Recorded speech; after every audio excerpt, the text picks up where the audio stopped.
अस्सलाम वालेकुम। Research series में आपको वेलकम करते हैं। आज की वीडियो में हम बात करेंगे objective, rational and significance of the research क्या है, इसके साथ साथ मेथड एंड मटेरियल्स, जिसमें हम बात करेंगे कि स्टडी डिज़ाइन क्या है, ड्यूरेशन ऑफ द स्टडी क्या है, या सिंपल साइज जो भी आप रिसर्च में यूज़ कर रहे हैं वो क्या थी, सैम्पलिंग टेक्निक क्या है, या simple inclusive criteria, exclusive criteria. तो डिटेल में बात करने वाले हैं, हमारे साथ रहिए। आज की वीडियो में हम रिसर्च का ओवरव्यू करेंगे कि रिसर्च में जो है सबसे पहले हमने प्रीवियस वीडियो में बात की थी कि रिसर्च का इंट्रोडक्शन कैसे लिखा जाए, इंट्रोडक्शन में कितने वर्ड्स होने चाहिए, इंट्रोडक्शन का पूरा पैटर्न क्या है, इंट्रोडक्शन में किन किन बातों का ख्याल रखना बहुत ही ज़रूरी है, या इंट्रोडक्शन मोस्ट रिलेवेंट कैसे लिखा जाए। देन हमने उसके बाद बात की थी कि चैप्टर 2 में लिटरेचर रिव्यू कैसे लिखें, लिटरेचर रिव्यू एक रिसर्च में कितने लिखें, या लिटरेचर रिव्यू लिखने के लिए आप जो है आर्टिकल्स कहाँ कहाँ से सर्च कर सकते हैं। आज की वीडियो में हम बात करेंगे कि लिटरेचर रिव्यू के बाद हम हमारे पास फर्दर क्या आता है, तो हमारे साथ रहिए। लिटरेचर रिव्यू के बाद हमारे पास कंपोनेंट आता है ऑब्जेक्टिव ऑफ द स्टडी। इसका मतलब है कि पर्पस ऑफ द स्टडी क्या है। तो मैंने जो ऑब्जेक्टिव लिखा कि this study is conducted to obtain the information regarding availability, usages and factor affecting usages of electrophysical agent among physical therapist. अब मेरा जो पर्पस ऑफ द स्टडी है, या मेरा जो ऑब्जेक्टिव है, वो है ज़्यादा से ज़्यादा इन्फॉर्मेशन ऑब्टेन करना। किस बारे में कि कौन सी मोडलिटी या मोडलिटी जो यूज़ हो रही है, फिजियोथेरापिस्ट यूज़ कर रहे हैं, उसकी अवेलेबिलिटी क्या है, या कौन कौन सी मोडलिटी ज़्यादा यूज़ हो रही हैं, या कौन कौन से फैक्टर जो कि अफेक्ट कर रहे हैं usage of इलेक्ट्रोफिजिकल agents.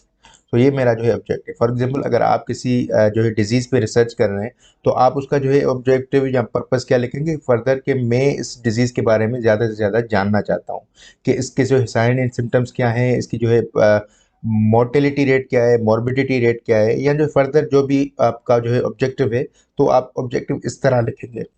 Objective of the study के बाद हमारे पास आता है सेकंड नंबर पे component significance of the study. Significance का मतलब कि इंपॉर्टेंस ऑफ द स्टडी क्या है, जो भी आप रिसर्च कंडक्ट कर रहे हैं तो इसकी जो है इंपॉर्टेंस क्या है। तो मैंने इसकी इंपॉर्टेंस लिखी है, this study to highlight the importance adding new modalities in intervention to get better result. अब इसका मतलब क्या है कि हम अपनी इंटरवेंशन में, या थेरेपिस्ट जो कि अपनी इंटरवेंशन में न्यू मॉडलिटीज ऐड करेगा, तो उसका जो है बेहतर इम्पैक्ट हमारे पास आ सकता है, बेहतर जो है रिजल्ट हमारे पास आ सकते हैं।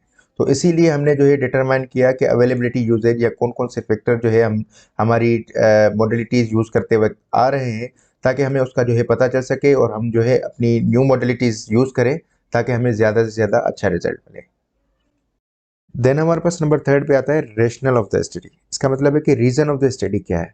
तो मैंने इसका रीजन लिखा है कि this study is to highlight the facts and figure regarding availability, usages and factor affecting usages of electrophysical agent by physical therapist. अब इसका जो रीज़न क्या है कि हम हाईलाइट कर सकें फैक्ट्स एंड फिगर जो भी फिजिकल थेरापिस्ट अपनी ट्रीटमेंट में मॉडलिटीज़ यूज़ कर रहा है, तो कौन सी मॉडलिटी फ्रीक्वेंटली यूज़ हो रही हैं, कौन सी इनफ्रीक्वेंटली यूज़ हो रही हैं, या जो है उनकी अवेलेबिलिटी क्या है, या कौन कौन से फैक्टर जो कि अफेक्ट कर रहे हैं हमारी यूजेज ऑफ इलेक्ट्रोफिजिकल एजेंट्स पे। तो ये जो है हम उन फिगर्स को हाईलाइट करने के लिए मैंने जो ये रिसर्च कंडक्ट की। रेशनल के बाद हमारे पास आता है chapter number 3, material and methods. तो मटेरियल एंड मेथड में सबसे पहले हम स्टडी डिज़ाइन लिखेंगे कि स्टडी डिज़ाइन क्या थी। तो study conducted was a cross sectional study. अब यहाँ पे एक बात का ध्यान रखना बहुत ही ज़रूरी है कि मैंने जो स्टडी की थी वो क्रॉस सेक्शनल स्टडी है। अब आप जो है अगर अंडर ग्रेजुएट स्टूडेंट हैं तो आप क्रॉस सेक्शनल स्टडी कर सकते हैं। इसका मतलब है कि आप किसी और मदर आर्टिकल से टॉपिक लेके आप अपनी जो है रिसर्च कंडक्ट कर सकते हैं। बट अगर आप जो है पोस्ट ग्रेजुएट स्टूडेंट हैं, मास्टर या एमफिल के स्टूडेंट हैं, तो आप क्रॉस सेक्शनल स्टडी नहीं, एक्सपेरिमेंटल स्टडी करेंगे। अब एक्सपेरिमेंटल स्टडी में क्या होता है कि आप अपना जो है वो रिसर्च का टॉपिक लेते हैं, देन वो आप एक्सपेरिमेंट करते हैं, देन रिजल्ट निकालते हैं। वो सारा रिजल्ट देन आप अपनी जो है रिसर्च पब्लिश करते हैं, तो वो एक्सपेरिमेंटल रिसर्च कहलाती है। देन नंबर थर्ड सेकंड पे हमारे पास आता है कि पार्टिसिपेंट रिक्वायरमेंट, यानी पार्टिसिपेंट जो आपने लिए थे वो कहाँ कहाँ से लिए थे। तो मैंने जो भी हैदराबाद के फिजियोथेरापी इंस्टीट्यूट थे वहाँ से पॉपुलेशन ली थी, जिसमें हमारे पास आ जाता है इसरा, जीजल माओ, सिविल एंड बिटाई हॉस्पिटल्स।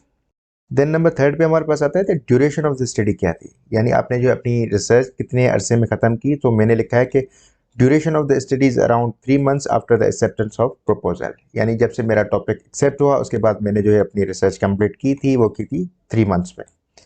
देन नंबर 4 पे हमारे पास आता है कि सैम्पलिंग टेक्निक क्या थी। तो मैंने जो सैम्पलिंग टेक्निक यूज़ की थी वो थी convenient technique was used. Then number 5 पे अगर हम बात करें सैंपल साइज यानी पॉपुलेशन की, तो मैंने जो पॉपुलेशन ली थी वो ली थी 150 physiotherapist were taken for study.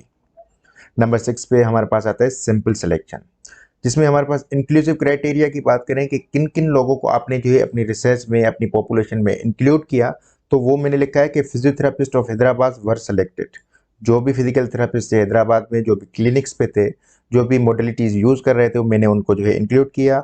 और सेकंड नंबर पे पार्टिसिपेंट उनको जो है इंक्लूड किया जो कि वो विलिंगली थे अपना जो है इंफॉर्मेशन देने के लिए, डेटा फिल करने के लिए। और फीमेल्स एंड मेल्स को भी मैंने सेलेक्ट किया जो कि फिजियोथेरापिस्ट थी।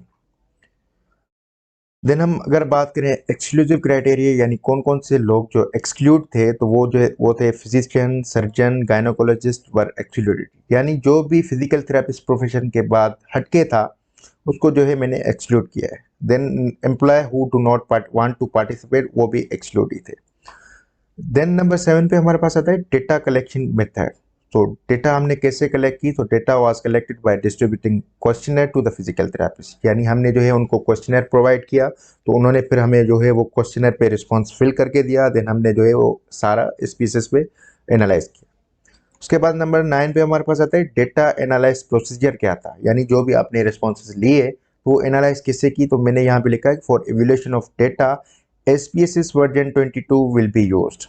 अब SPSS में जो भी हमने रिस्पॉन्सेस लिए थे वो हमने एनालाइज किया। अब हम फर्दर आगे की वीडियोस में हम देखेंगे कि SPSS में डेटा कैसे पुट करें या SPSS में हम रिजल्ट कैसे निकालें, तो हम जो है फर्दर आगे की वीडियोस में देखते हैं। देन नंबर 10 पे हमारे पास आता है बजट। यानी जो भी आपने रिसर्च कंडक्ट की है उसकी बजट क्या थी, तो amount of budget for this study around 10,000 to 20,000 rupees. इतनी जो है मेरी इस रिसर्च में बजट आ चुकी है।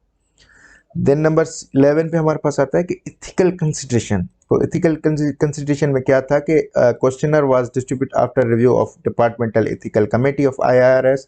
Consent form was attached with the questionnaire and the privacy of the participant were maintained.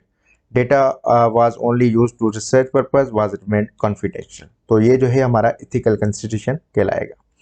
उम्मीद है ये वीडियो आपके लिए बहुत ही इन्फॉर्मेटिव रही होगी। अगर आपको वीडियो पसंद आई तो लाइक, कमेंट, शेयर ज़रूर कीजिएगा। मिलते हैं अपनी नेक्स्ट वीडियो के साथ, तब तक के लिए अल्लाह हाफ़िज़।